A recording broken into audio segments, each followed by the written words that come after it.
João capítulo 17.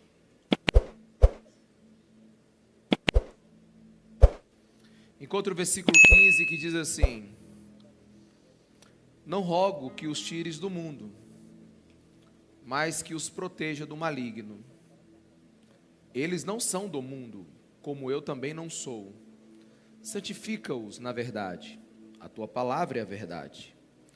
Assim como me enviaste ao mundo, eu os enviei ao mundo. Em favor deles eu me santifico, para que também eles sejam santificados pela verdade. Minha oração não é apenas por eles, rogo também por aqueles que crerão em mim, por meio da mensagem deles. Amém? Vamos orar. Espírito Santo de Deus, nós dependemos de Ti. Revela-nos a Tua palavra. Senhor, eu quero te pedir que seja muito mais do que discurso, pregação, mas seja manifestação do Teu poder. Eu quero te pedir um espírito de discernimento e sabedoria aqui nesse lugar. Que ouvidos sejam abertos para ouvir, aprender e ser tocado pela Tua palavra. A Tua palavra tem poder, Jesus. Por isso, Espírito Santo, revela a Tua palavra aos nossos corações. Nos dá uma mente para entender, em nome de Jesus. Amém? Essa é a oração mais impressionante de toda a Bíblia. Poderia dizer de toda a terra. Essa é a oração que Jesus fez antes, acreditam a maioria dos estudiosos, antes de ir para o jardim do Getsêmani. Essa oração, ela é feita à sombra da cruz, antes da crucificação. É Deus Filho orando para Deus Pai. Você consegue compreender isso? É Deus orando para Deus. Então não tenha dúvida que essa oração vai ter resposta. Na verdade, ela já está sendo respondida desde que Jesus a fez. Certamente é uma oração onde tem o amém e o sim de Deus. E essa oração a gente poderia pegar vários aspectos dela e dividir ela pelo menos em 3 partes, onde Jesus ora por si mesmo, agradecendo ao Pai porque está cumprindo todo o seu chamado, toda a sua missão. Também tem uma parte que Jesus ora pelos seus discípulos, pedindo que o Pai os guarde e os santifique. E também Jesus ora pela igreja, pela unidade da igreja e para que a igreja possa participar da sua glória. Embora a gente passe por vários pontos, eu quero me fixar e me concentrar na parte onde Jesus ora pelos seus discípulos, pela igreja, para que ela seja uma igreja santa. Continuando a nossa série sobre santidade, eu quero te pedir que você redobre a sua atenção enquanto eu estiver conversando com você, e que você procure junto comigo descobrir o poder e a profundidade dessa oração de Jesus. Ele ora dizendo assim: Pai, eu rogo, não para que você tire os meus discípulos do mundo, mas que você os proteja do maligno. Jesus está orando assim: Pai, não tira a minha igreja do mundo, só protege ela do maligno. E se a gente parar só nesse versículo aqui, a gente vai perceber que a maioria de nós, às vezes não concordamos com esse versículo, talvez de forma inconsciente, mas nós não concordamos. Porque a todo momento parece que a gente quer escapar desse mundo. Às vezes nós reclamamos que mundo terrível, tanta intolerância, tanta violência, ideologias diabólicas, um mundo inseguro. E a gente canta muito: vem logo Jesus, ou muda logo tudo isso. Em outras palavras, muitas vezes a gente ora assim: Jesus, por que o Senhor não imediatamente não abre os céus para nós e nos livra de tanto sofrimento? Eu fico me perguntando quando leio um texto como esse: por que Jesus decidiu orar para não nos tirar dessa vida de luta? Por que Jesus ora para que a gente fique? Às vezes nós cristãos temos dificuldade ou demora de entender o que Jesus está falando. Por quê? Porque especialmente nesse contexto, a reação humana sempre foi buscar a famosa qualidade de vida. A qualidade de vida a qualquer custo. Primeiro foram os monastérios, né? Os conventos. Os cristãos dos séculos passados, eles falaram assim, não, nós vamos fugir desse mundo e nós vamos para os conventos, para os monastérios. A gente vai ficar completamente recluso e lá a gente vai buscar Deus e buscar a santidade. Então eles criaram esses lugares, onde os cristãos ficavam, completamente separados do mundo, desejando fugir, esconder-se de tudo que está acontecendo no mundo, criando seus muros, suas paredes, e foram para os seus desertos. Sempre foi uma tendência a gente querer fugir do mundo. E hoje a gente, de certa maneira, também tenta fugir do mundo. Às vezes nós tentamos mudar de um bairro melhor para o outro, de uma cidade, e se tiver dinheiro a gente muda até de país. Porque a gente quer fugir realmente desse mundo. Mas você consegue ver Jesus orando? Jesus está orando assim, Pai, não tira o pessoal da esperança do mundo. E aí você precisa perguntar comigo, por que Jesus? O que o Senhor está orando afinal de contas? Por que o Senhor não abre logo uma porta para o paraíso e livra a gente de tanta dificuldade? Primeiro porque eu não consigo imaginar Jesus orando outra coisa. Você imaginou Jesus orando assim? Pai, eu estou muito arrependido do Senhor ter me enviado para a terra. Que pessoal complicado, Senhor. Olha, aí no céu era tudo bom. Eu pertencia ao céu, eu não pertenço à terra. Por que o Senhor me enviou para a terra, Pai? Esse mundo não tem qualidade de vida nenhuma. No céu não tinha problema, na terra não falta problema, Jesus. Não falta problema, Deus. Pai, aí no céu era rei. Aqui eu sou perseguido. Eu não quero ficar mais aqui. Me tira dessa terra. Você já imaginou Jesus orando isso? A gente não vê isso no coração de Jesus. E a gente precisa perguntar, por que Jesus nunca orou, mesmo não pertencendo a essa terra? O próprio oração de João 17 responde no versículo 4. Eu te glorifiquei na terra, completando a obra que me deste para fazer. Jesus sabia que ele tinha uma obra para concluir aqui na terra. Jesus sabia que ele precisava terminar algo aqui na terra. Jesus sabia que ele tinha que ficar aqui na terra. Agora, mas por que Jesus está orando para nós ficarmos? Se a gente for para o próximo versículo, vamos tentar encontrar uma explicação. Versículo 16 diz assim, Pai, não tira o pessoal da esperança do mundo, só protege eles do maligno. Versículo 16, eles não são do mundo, como eu também não sou. Assim, imediatamente você podia falar assim, bom, dê um motivo aí para a gente vazar agora, a gente não é desse mundo. Já que a gente não é desse mundo, vamos vazar. Já que a gente não é desse mundo, a gente não precisa ficar aqui. Quem é desse mundo que fica aqui? Mas não é esse o entendimento do versículo. Veja onde Jesus quer chegar. Jesus está dizendo assim, eles estão no mundo, mas não são do mundo. Olha que coisa interessante. Qual é a finalidade de acrescentar um produto diferente no meio de tantos outros iguais? Qual é a necessidade de você acender uma vela no meio de uma grande escuridão?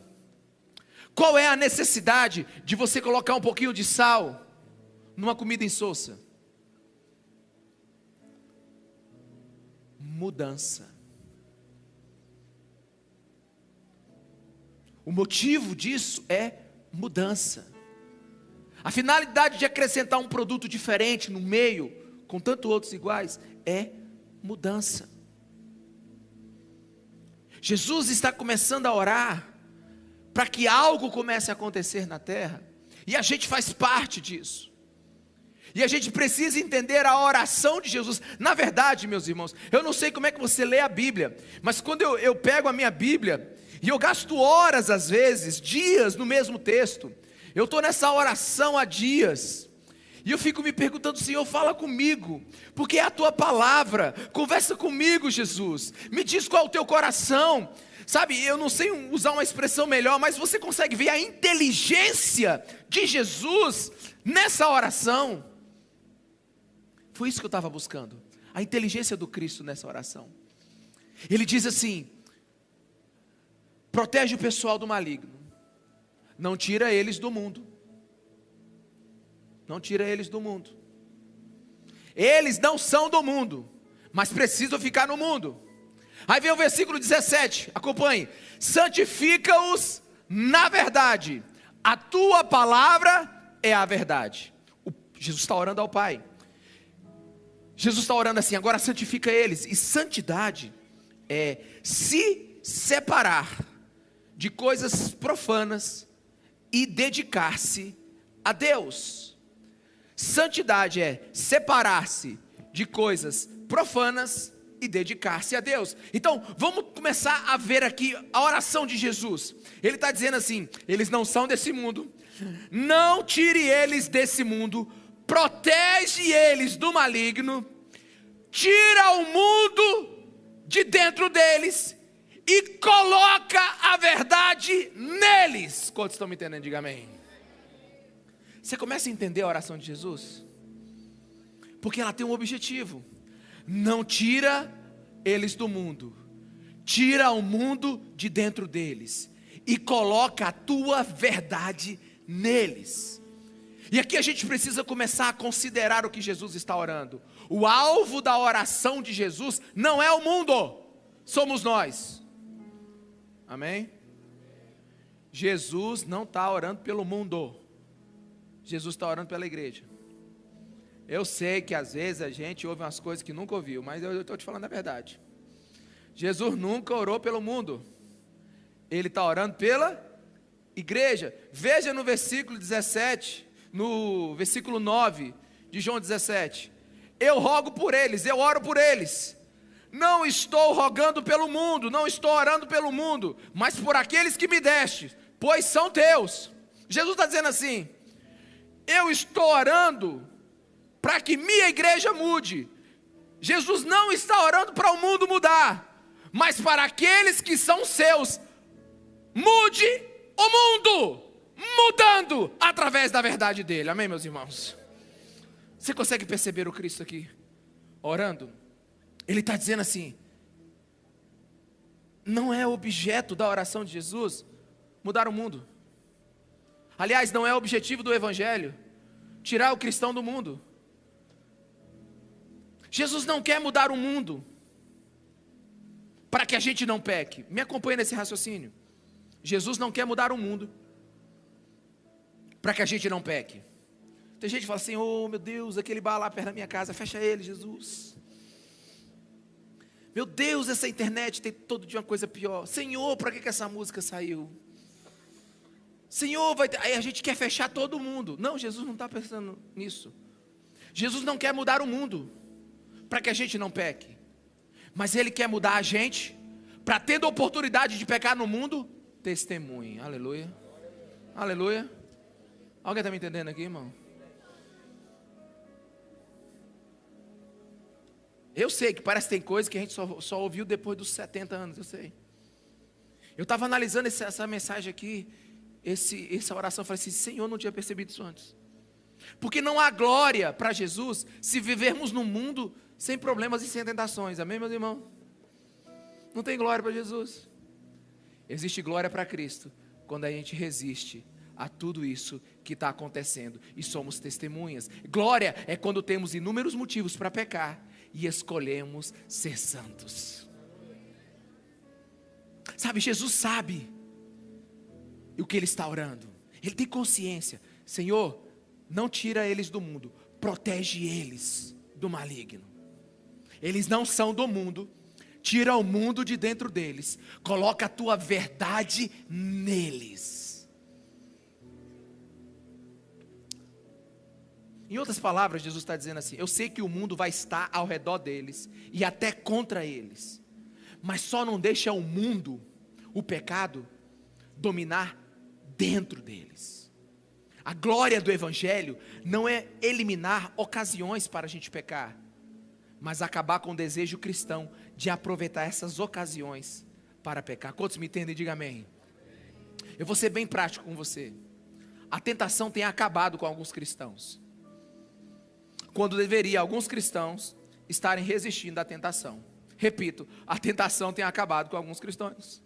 Quando deveria os cristãos estarem resistindo à tentação. Por exemplo, prostitutos e prostitutas têm convertido mais cristãos à prostituição do que cristãos têm convertido prostitutas e prostitutas para o cristianismo. Alguém está me entendendo aqui? Porque em vez da gente resistir ao ambiente e testemunhar, a gente é influenciado por ele. Em vez da gente, converter a prostituta e o prostituto, a gente vai se prostituir. Eu me lembro de uma coisa que aconteceu na minha juventude. Eu conheci um rapaz, eram três numa mesa, e uma menina estava muito bêbada. E ela queria se prostituir. E os dois rapazes queriam aproveitar aquela situação. O terceiro pegou aquela menina, botou ela dentro do carro e levou ela para casa dela. No meio da ida ainda, ela tentou se prostituir com ele, baixou até o preço. E ele falou assim: eu vou te proteger. Eu te amo como Cristo ama o pecador. Eu vou levar você para sua casa. Fim de história. Resumindo a ópera, ela não entregou a esse homem o seu corpo, ela entregou a esse homem o seu coração. Ele, em vez de ser convencido pela prostituta, ele testemunhou que era um cristão para ela. Quantos estão me entendendo? Diga amém. Jesus não tira eles do mundo. Deus não tira eles do mundo. Eles não são do mundo. Coloca sobre eles a sua verdade. Porque o objetivo do Evangelho não é mudar as condições, mas mudar o indivíduo. Aleluia, irmãos. O objetivo do Evangelho não é mudar o mundo lá fora, mas é mudar a igreja que acredita em Jesus Cristo de Nazaré. Porque o mundo lá fora vai mudar quando a gente for diferente. Deixa eu te explicar uma coisa. Quanto mais diferente for a igreja, mais parecida com Jesus ela for, mais ela vai afetar o mundo lá fora.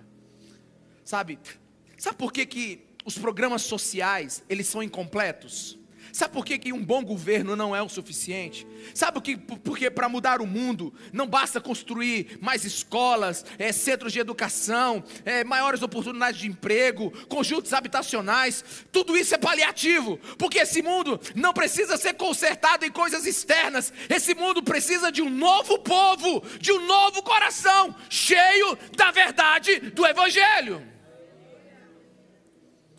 Os programas sociais, eles são incompletos, porque são preocupações externas, são legítimas, mas simplesmente são paliativos diante do problema do mundo.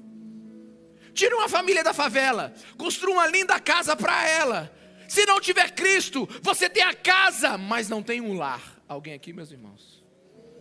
Ter lar é muito diferente de ter uma casa. Sabe, uma das mais gloriosas coisas que eu já vi, e eu estive almoçando nessa casa, caindo aos pedaços, foi essa casa caindo aos pedaços se transformar num pequeno pedaço do céu, porque o pai daquela família se converteu, e aquela família inteira agora estava servindo a Jesus. A verdade tinha entrado naquele lugar, e a verdadeira mudança acontece de dentro para fora. Por isso que Jesus diz: eles não são desse mundo, protege eles do maligno. Tira o mundo de dentro deles, e Pai, coloca a tua verdade neles. Aí versículo 18: assim como me enviaste ao mundo, eu os enviei ao mundo. Olha que lógica de Jesus, olha que sabedoria na oração. Jesus está dizendo: eles não são do mundo. Tira o mundo de dentro deles. coloca dentro deles a sua verdade. E do jeito que o Senhor me enviou ao mundo, envia eles agora ao mundo com a sua verdade dentro deles. Aleluia, irmãos. Jesus ora ao Pai assim: santifica e envia. Aleluia. Santifica, Pai, e envia. Santidade é narrativa de vida. Santidade é o jeito que você vive. Santidade não é um sentimento de nossa, eu estou santo hoje. Olha, eu estou sentindo assim uma santidade entrando em mim. Não existe isso, irmão. Tem umas pessoas que me procuram no final do culto e dizem: pastor, foi bom. Sabe, saiu uma coisa de mim, eu sei. Estou leve, eu sei. Mas santidade não é um sentimento. Santidade é uma narrativa de vida. É um estilo de vida. É a forma como você vai viver após você sair por aquela porta de vidro ali. Aleluia, meus irmãos. Quantos estão me entendendo? Diga amém. Santidade é a forma como você vai testemunhar. E como você testemunha é evangelismo. Olha que coisa extraordinária. Jesus está dizendo assim: nós não seríamos salvos se Jesus não tivesse sido enviado pelo Pai. Agora, como o Pai enviou Jesus, Jesus ora para que possamos ser enviados ao mundo, exatamente da mesma maneira. Cada cristão é um evangelista. Fala para a pessoa que está do seu lado, vamos usar a pedagogia da repetição aqui. Fala aí, cada cristão é um evangelista. E antes que algum de vocês mude de canal agora, porque alguns de vocês estão pensando: meu Deus, eu vou ter que pegar aquele negócio. Aí você está pensando que você vai para uma praça pública. Aí você está pensando que você vai para um sinal. Aí você está pensando que você vai ter que fazer. Não estou falando disso, irmão. Existe esse evangelismo, mas não estou falando disso. Cada cristão é evangelista, sabe por quê? Porque o primeiro ato evangelístico da igreja não é abrir a boca, é mudar a conduta. Aleluia. O primeiro ato evangelístico não é abrindo a boca, é mudando a conduta. Pastor, eu não tenho chamado evangelístico. Então você não é cristão. Pastor, eu não gosto dessas afirmações categóricas. Sim, irmão. Você não é desse mundo. Jesus não vai te tirar desse mundo. Jesus está tirando o mundo dentro de você. Está colocando dentro de você a verdade dele. E isso vai te santificar. E ele então te envia para o mundo. Você não é evangelista? Você é o que então? Mas você já viu que a gente precisa aprender algumas coisas. Deixa eu contar para vocês. Há 15 dias atrás eu estava orando lá no meu gabinete. E aí de repente o Espírito Santo falou comigo. Ele falou assim: Ricardo, meu filho. Foi assim não, irmão. Foi assim não. Quando Deus fala comigo, são palavras que vêm na minha cabeça que não são minhas. E eu falei eu estava conversando com Jesus: nós não temos uma igreja evangelística, nós não temos um ministério de evangelismo. Aí Jesus falou assim: você não precisa de um ministério de evangelismo, você precisa de uma igreja evangelística. E eu fiquei pensando: como é que a gente faz isso, Jesus? E eu comecei a escrever várias coisas, e depois eu cheguei nesse texto e entendi o que Jesus estava me dizendo. Mas pensa comigo como é que a gente faz evangelismo. Olha como é que a gente faz evangelismo. Não significa que está errado, mas olha como é que a gente faz. Criamos um ministério de evangelismo. Quem quer participar do ministério de evangelismo? Aí um vai, outro vai, tá bom. Agora a gente faz reuniões e a gente ora. E aí a gente ora para fazer o quê? Decidir qual tipo de evento. Às vezes é só vento, né? Mas a gente faz o evento, né? E aí depois a gente faz o quê? Busca recursos para fazer o evento. Aí vai um monte de pessoas e a gente diz: uau, foi um sucesso. De novo, criamos um ministério, chamamos as pessoas oram, fazem reunião, decidimos qual é o tipo do evento, obtemos recursos para o evento. Encontre o erro. Jesus não está orando por isso. Jesus não está orando por isso. Não tem isso na oração de Jesus. Na oração de Jesus tem assim: santifica-te e eu te envio. E você vai viver. Sabe? E algumas pessoas vão pensar assim: mas como assim, pastor? Eu sou evangelista. Deixa eu te falar uma coisa. Assim, vou fazer uma pergunta difícil. Quem sabe chegar em casa aqui na sua casa? Só? Quem sabe chegar em casa aqui, irmão? Ainda tem uns 3 ainda com dúvida. Eu estou preocupado, ó. Eu senti uma preocupação agora. Se você não sabe como voltar. Você sabe chegar na sua casa? Amém, amém. Se alguém te seguir, essa pessoa te seguindo, vai chegar em casa? Sim ou não? Vai. Você conhece Jesus? Você segue Jesus? Você vai atrás de Jesus? Você sabe como Jesus faz as coisas? Então deixa alguém te seguir, que bastando ele te seguir, ele vai encontrar Jesus. É isso que o texto está dizendo. O texto está dizendo eu vou te encher de tanta verdade do meu Pai, que para onde você for, para onde você andar, e as pessoas te seguirem, vão me encontrar em você. Aleluia. Aleluia. Mas eu estou pensando aqui em alguns tipos de pessoas assim. É porque a vez de evangelizar tem uns que atrapalham. Eu estou pensando só nos 3 pessoas, não é você não. Eu queria que 3 pessoas, não, só no quem eu estou pensando aqui agora, viesse me fazer uma pergunta. Eu queria muito que eles fizessem uma pergunta para mim. Pastor, como é que eu posso ser uma pessoa mais assim? Como é que eu posso mais... Eu queria ajudar mais a igreja, eu queria servir mais a Jesus. Eu queria ser um instrumento, pastor, de bênção para a igreja, para as pessoas. Como é que eu faço? Eu olharia para ele assim, primeira coisa, irmão, para de dar problema. Ô pastor, eu queria tanto ajudar o meu irmão que está cheio de problema. Eu digo, para de ser um problema para ele. Aí a pessoa chega assim, mas como pastor? Eu digo, sim, irmão, deixa eu te falar, você está causando um problema terrível para ele. Qual é? É a distância incrível do que você fala daquilo que você é. Alguém está me entendendo, irmão? Esse é o maior problema da igreja hoje. É a distância incrível da nossa palavra para a nossa vida.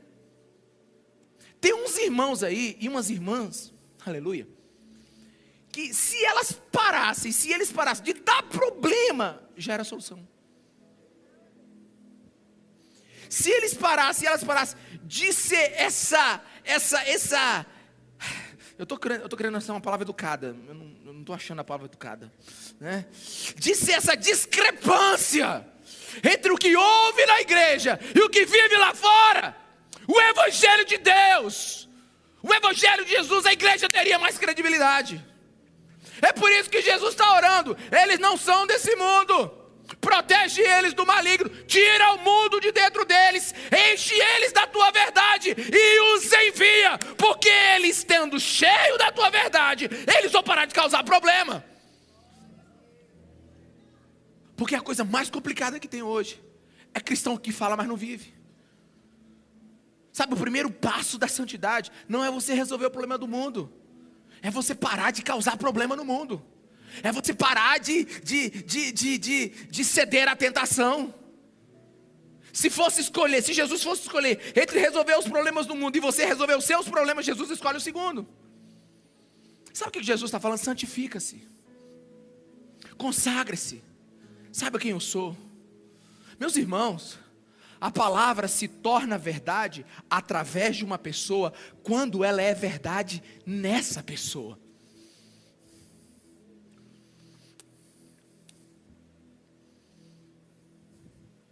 Imagina um mentiroso falando assim, fala a verdade, cara. Pelo amor de Deus.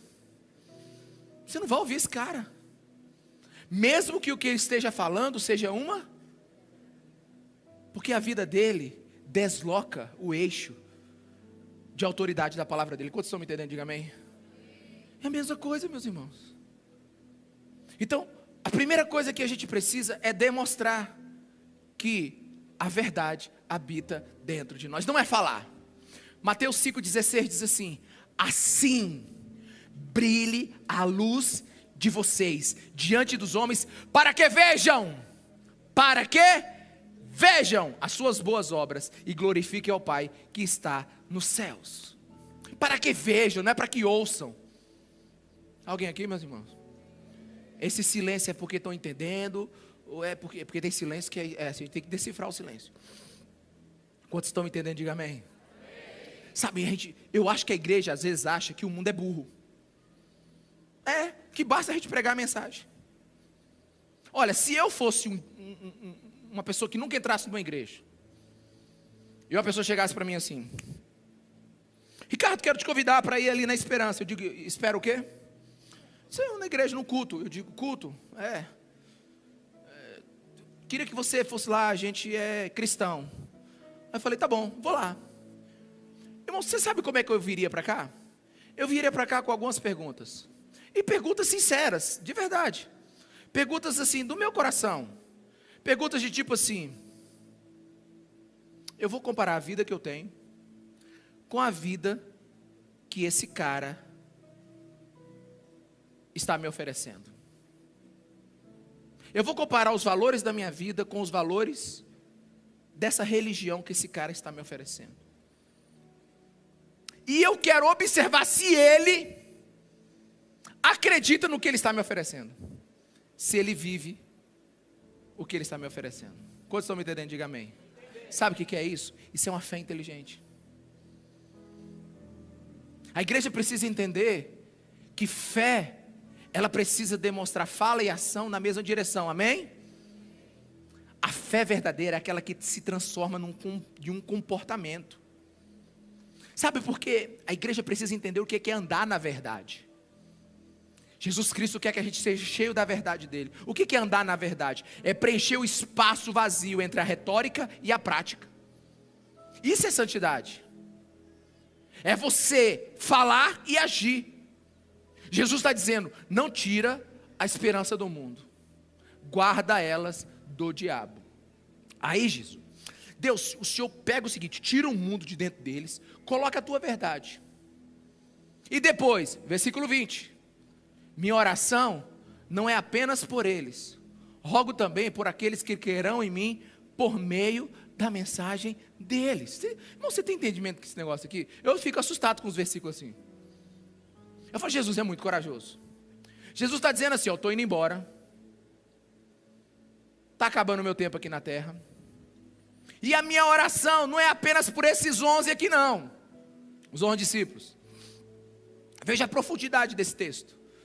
Eu rogo para aqueles que crerão em mim por meio da mensagem deles. Tu imagina, você encarna, vive 33 anos, morre, ressuscita, vai para o céu e deixa a responsabilidade para 11 homens. Tu é doido? Não, alguém está me entendendo aqui? Não é porque a gente lê a Bíblia e não pensa nas consequências. É tipo, Jesus está dizendo assim: Pai, eu acredito tanto no que eu estou orando, que esses 11 serão o suficiente para o mundo nunca mais me esquecer. Jesus confiou a sua existência, seu sacrifício, seus ensinos a 11 homens, até porque um já tinha vacilado. E aí, deu certo, nós estamos aqui hoje.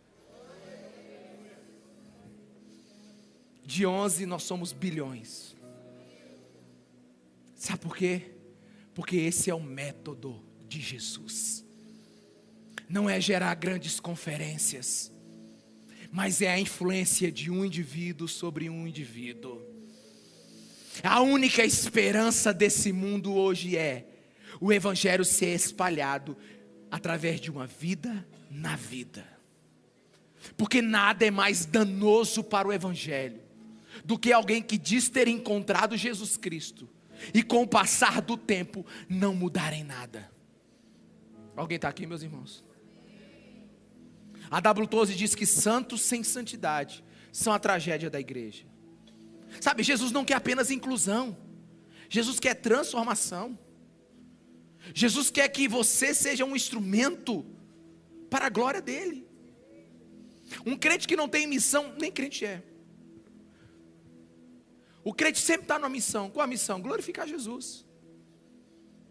Como? Vivendo.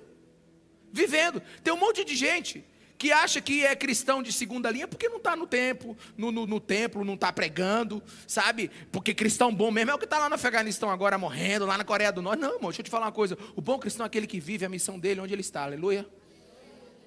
Sendo uma verdade ambulante daquilo que acredita. Aleluia. Sabe, e essa santidade que Jesus quer em nós, ela é tão importante para a expansão do evangelho, que Jesus faz um sério aviso. Olha, eu fico assustado com esse aviso de Jesus aqui, ó. Ele está em Mateus 23:15, preste atenção. Ai de vocês, mestres da lei e fariseus, assim, os hipócritas, tipo assim, gente que finge, né? Os que fingem ser o que não são. Ai de vocês, porque percorrem terra e mar para fazer um convertido, ou seja, vai pregar o evangelho, vai pregar o que acredita, vai fazer evangelismo. Ai de vocês, que quando conseguem converter alguém, vocês tornam 2 vezes essa pessoa mais filha do inferno. Olha que coisa terrível, irmão. Sabe o que Jesus está dizendo? É que o religioso só vai gerar um religioso, e o hipócrita só vai gerar outro hipócrita. É por isso que a igreja precisa entender que Jesus está orando por nós. Pai, não tira eles do mundo. Protege eles do maligno. Tira o mundo de dentro deles. Coloca a tua verdade neles. Assim como o Senhor me enviou, envia agora eles. E por causa deles, outros crerão que um dia eu vim. Aleluia, irmão. E tem uma parte desse, deixa eu te dar um pouquinho de teologia, dessa oração que ela é muito poderosa, no versículo 9 e 10, diz assim: tudo que eu tenho é teu, e tudo que tu tens é meu, e eu tenho sido glorificado por meio deles. Jesus está orando: Jesus, o que eu tenho é teu, e o que o Senhor tem é meu, e eu estou sendo glorificado pela minha igreja. Na Nova Tradução Linguagem de hoje, tem aí por favor, diz assim: a minha natureza divina se revela por meio daqueles que me deste. Aleluia. Ele está dizendo assim: olha, essa turma que ficou aí, que não pertence ao mundo, que estão vivendo a verdade, que foi enviada, e que estão vivendo segundo o meu conselho, estão vivendo segundo aquilo que o teu Espírito está fazendo neles. Pai, eu me vejo neles, eles têm muito de mim. Por quê? Porque esse é o método do evangelho. Meus irmãos, não é precipitado o que eu vou dizer aqui, mas a nossa geração hoje não aguenta ouvir mensagem.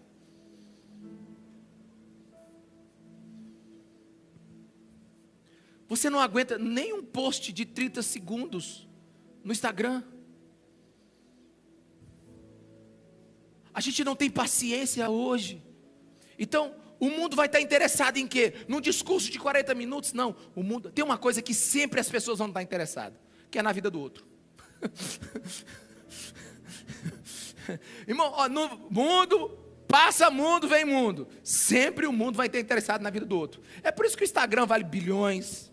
É por isso que um TikTok vale bilhões. É que você gosta de saber a vida do outro. Agora, qual é a coisa boa nisso? E se a vida do outro for cheia da verdade de Jesus Cristo de Nazaré?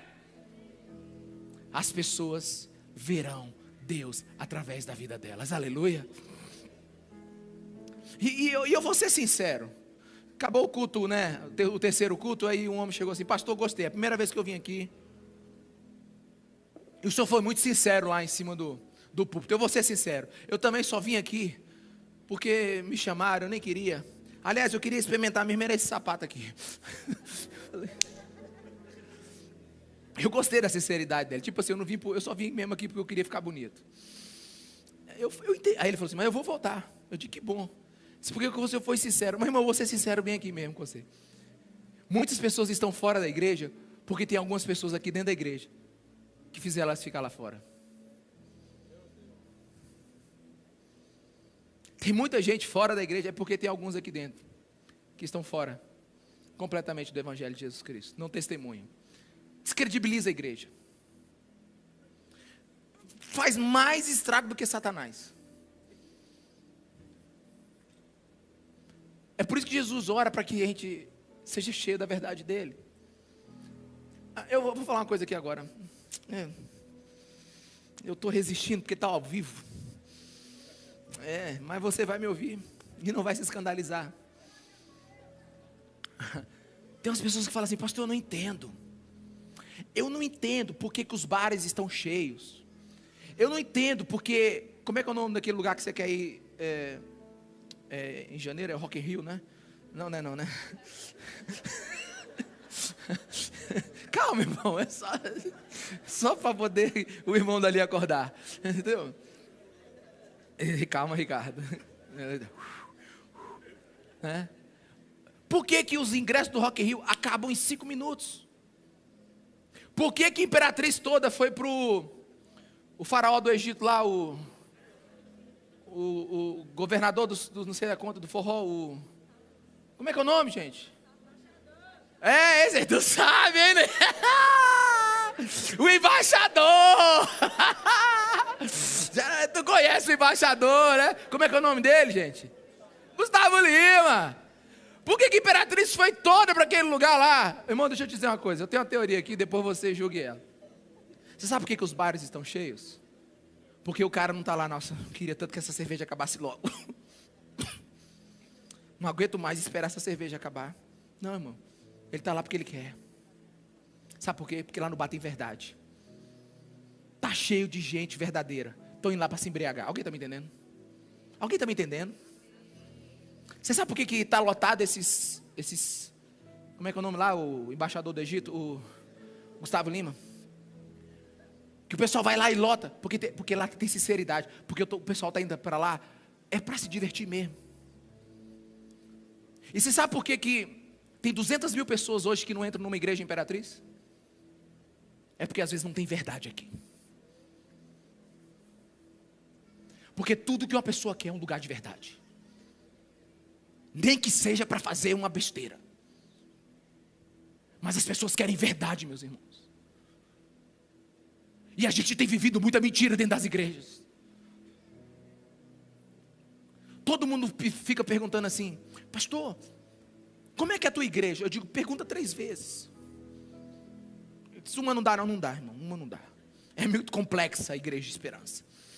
Pergunta 3 vezes. Ele diz, como é que é a tua igreja? Cheia de gente, cheia do Espírito Santo. Parece uns anjos voando. Começa o culto, começa a decolar. É um povo faminto por Deus. Sabe, é um povo cheio da presença. É um povo transformado. Ele disse, é mesmo, pastor Diego? Pergunta a 2ª vez. Pastor, como é que é a tua igreja? Só tem religioso. Um bando de hipócrita. Chega aqui, quando sai lá na porta, não quer nada com Deus.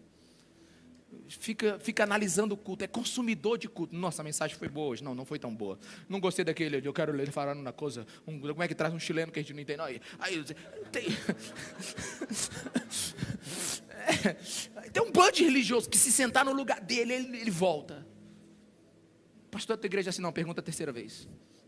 Como é que é a tua igreja? Só tem desviado. Nem crente é. Tem umas irmãs que eu tenho certeza que a gente precisa expulsar todos os demônios do guarda-roupa delas. Que eu nunca vi umas roupas daquela. Tem uns caras que vêm para cá só para... Irmão, mas infelizmente é assim. Infelizmente é assim. E eu quero ser sincero com você. As pessoas hoje, elas não querem saber o que você fala. Elas querem saber o que você vive.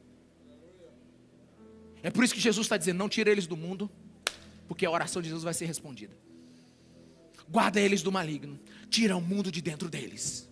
Coloca a minha verdade dentro deles. E manda eles de volta para o mundo. Porque o mundo verá que eu existo.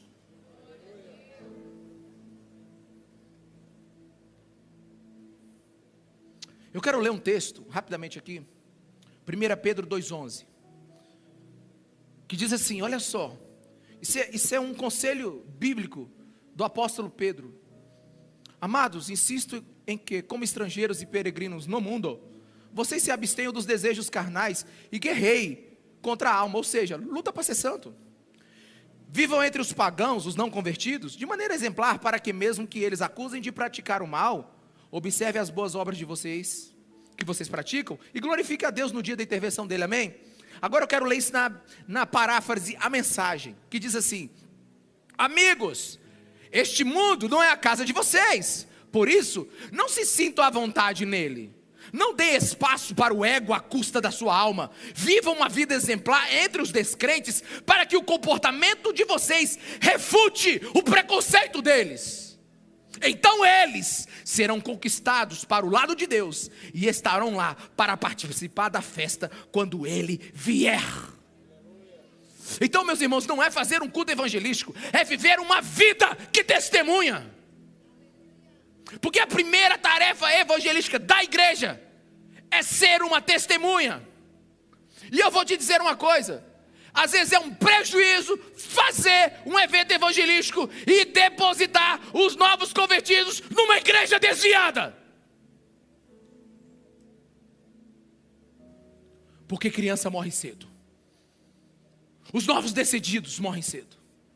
Não adianta você fazer um esforço bélico e depois colocar as pessoas numa igreja que não está vivendo a verdade. Mas vamos ser prático agora. E pessoal, se sua vida não está influenciando e não está levando outras pessoas para Cristo, por que será que não? Vou fazer uma pergunta devagar de novo. Se sua vida não está influenciando e não está levando outras pessoas para Cristo, por que será?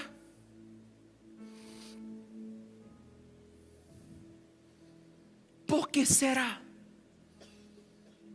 Porque se você ler o livro de Atos, lá não tinha escola de evangelismo.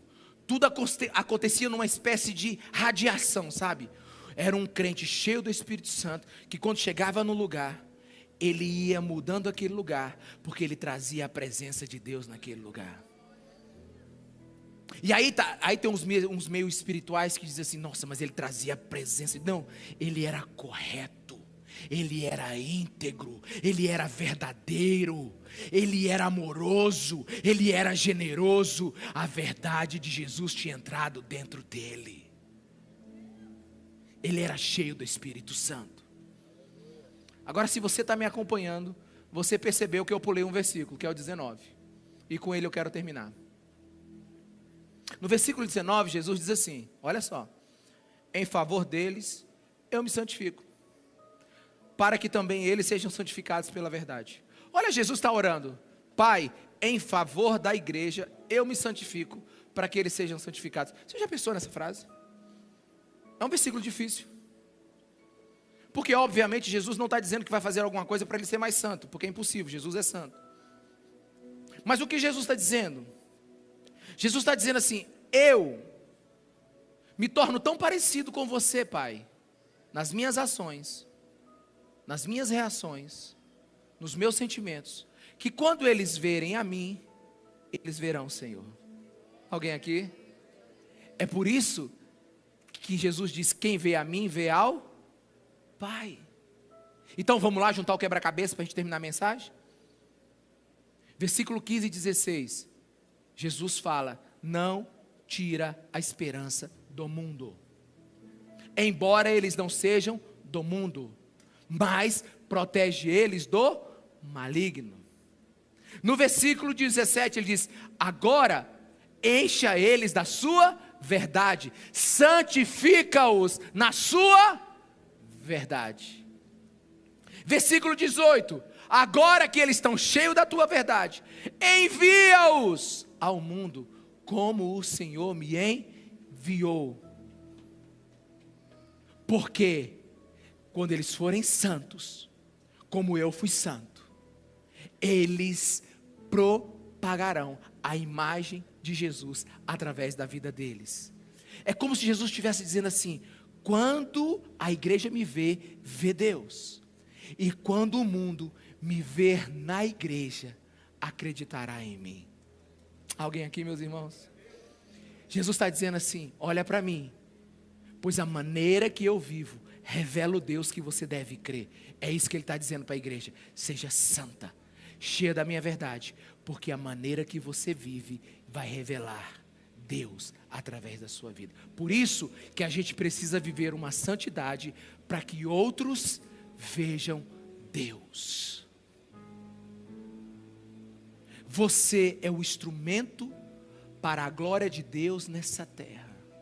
Santidade, para que a verdade de quem o Pai é, seja marcada com ferro e fogo no coração de quem esteja do seu lado. Quando eu ando em santidade, eu trago as marcas em mim, que traduz quem Jesus Cristo é.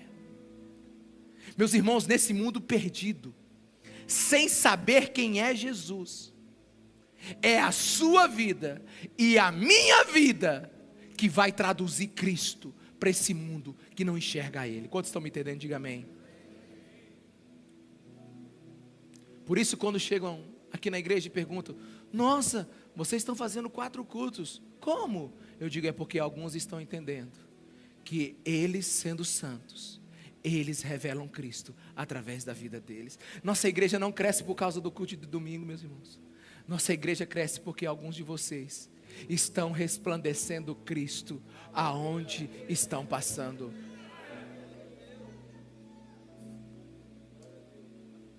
Você está entendendo? É porque onde você vai, você está levando Cristo, aleluia. Onde você vai, você está levando a sabedoria de Cristo, o caráter de Cristo. Olha só, Jesus está dizendo: olha para mim e vocês verão Deus. Depois de vocês verem Deus em mim, Deus vai ficar impregnado dentro de vocês. E depois eu envio vocês impregnados de Deus para esse mundo. E esse mundo então verá Deus através da vida de vocês. Aleluia. Isso é um negócio maravilhoso. É isso que Jesus quer fazer. É isso que Ele está fazendo. E é isso que Ele vai fazer hoje através das nossas vidas.